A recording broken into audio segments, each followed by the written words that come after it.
patriarchal. Yeah, I think our people family. People say it's patriarchal. I doubt it. I think I think the face is very patriarchal. Yeah. Right? But I think the family is run from the mother. That's very right? true. And every male respects a confident female.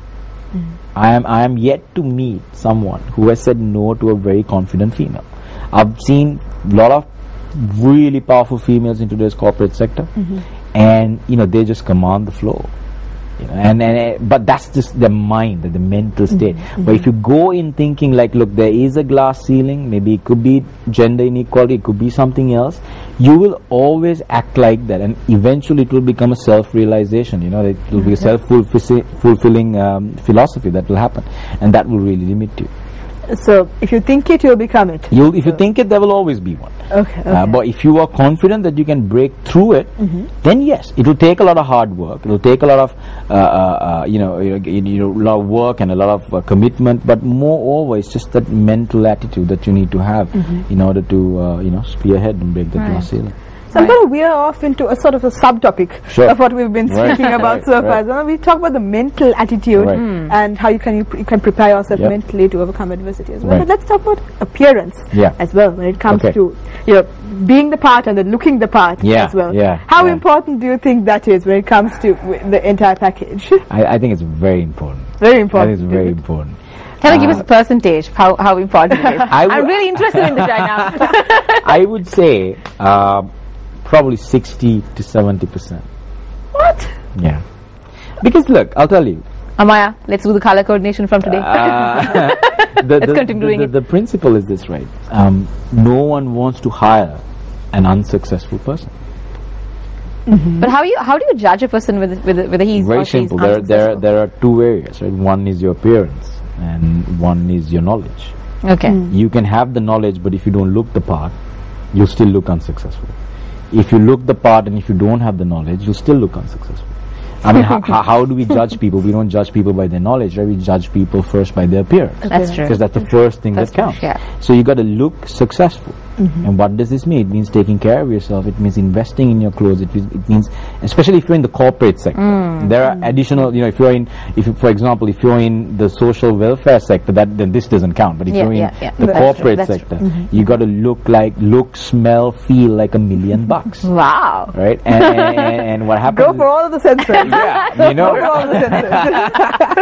$1,000,000, and then people will then they start accepting. Yeah. And that's a very simple. You don't want to hire an unsuccessful person. Who wants to associate an unsuccessful person? That's true. Well, Steve Jobs wore rubber slippers to work. Yeah, and no, that's important. That's an argument that I kind of get a lot when I actually tell this point. But what we don't realize is that that was a different or like a predominantly different era, right? Steve Jobs' era was different. Right, that was just coming out of the hippie culture, and so on and so forth. There was, but today it's different. We've migrated so much from that era, and you could be the most successful person in the whole world. If you be highly talented with the IQ of 160, you cannot walk in with rubber slippers and jeans today, right? And because I'll tell you why. I'll tell you why. Because there are enough and more talented people out there, right, who will look the part. So Steve Jobs, yes, in that generation, you didn't have. I don't think you had as many talented people as you have now. Yeah. And today, the pool is so vast that you got to be able to cater to each base, and you got to cover all of your bases. Wow. Definitely.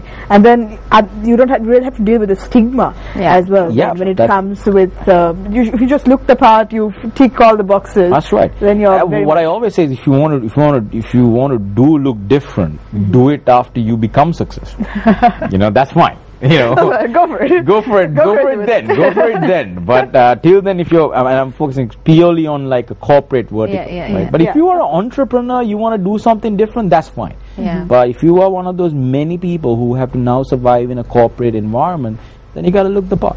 Definitely. But there's always this issue when it comes to employment, where you've been stuck in a rut for a while. Sure.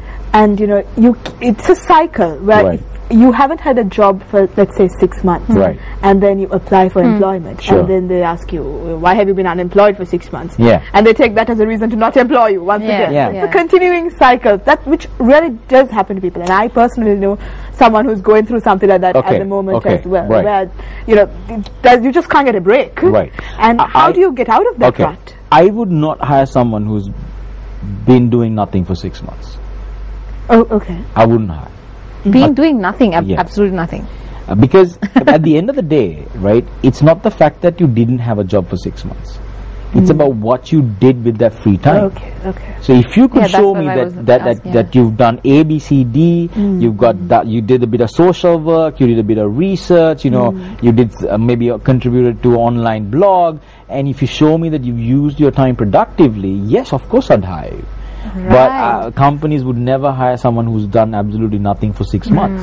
But now that's tough. I know, because when you are in a rut, you don't have the motivation to do anything. And that's something I could totally relate to. But the problem is, then it comes to, once again, right, it boils down to just surrounding yourself by people who really motivate you, getting the right inspiration, and really making sure that every day counts.